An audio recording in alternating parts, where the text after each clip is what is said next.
Let's talk about something you see all across the Muslim world, praying in a group. It's this incredibly powerful communal act. But what's the actual religious thinking behind it? Well, today, we're going to trace it all the way back to the foundational texts and find out. So let's dive right in. Have you ever really thought about why praying together in a congregation is such a big deal in Islam?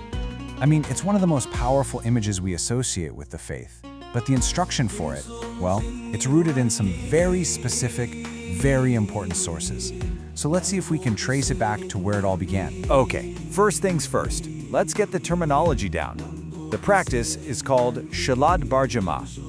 Shalat is the formal ritual prayer, and Bar Jama'ah just means in a group or a congregation. Simple enough, right? Now that we've got the name, let's get into the evidence for it. So, where does the case for praying in a group even start? Well, you have to go right to the top, to the highest authority in Islam, the Quran. This is where we find the foundational command that really sets the stage for everything else. This instruction comes from the second chapter of the Quran, which is called Al-Baqarah.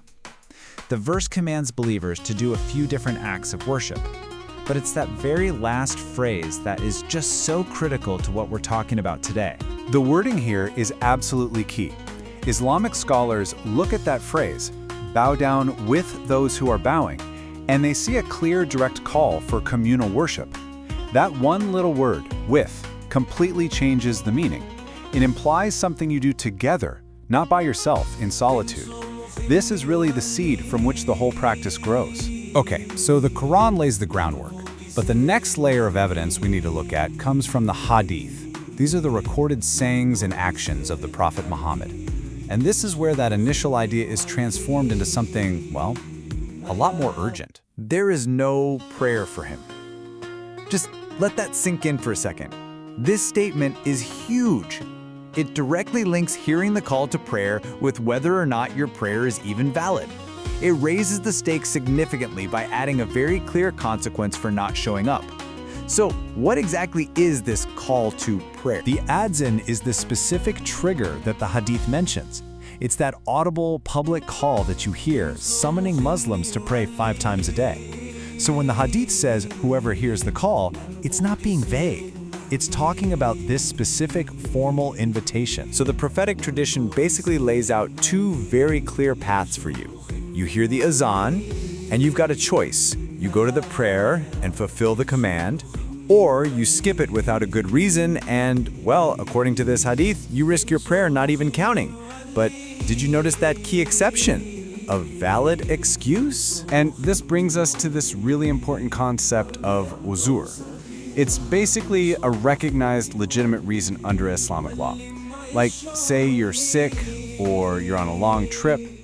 Things like that can excuse you from this duty. So it shows that the rule isn't just this rigid, absolute thing. It's applied with a real understanding of people's actual circumstances. All right, so we've got a command from the Quran and then a really urgent warning from the Hadith. So how did Islamic scholars put all these pieces together? Well, they synthesized them into a clear legal ruling, and that's our final piece of the puzzle. For this, we're going to look at the conclusion from Ibn Qayyim al-Jawziyah. He was a super influential and highly respected scholar back in the 14th century. His whole job was to take these primary sources, the Quran and Hadith, and distill them into clear guidance for everyday Muslims. In his major work on prayer, called Ash-Shalah, he comes to this really powerful conclusion. And listen to the word he uses. He doesn't say it's recommended or a good idea. He says it's obligatory. He then clarifies who it applies to, adult men who can hear the call.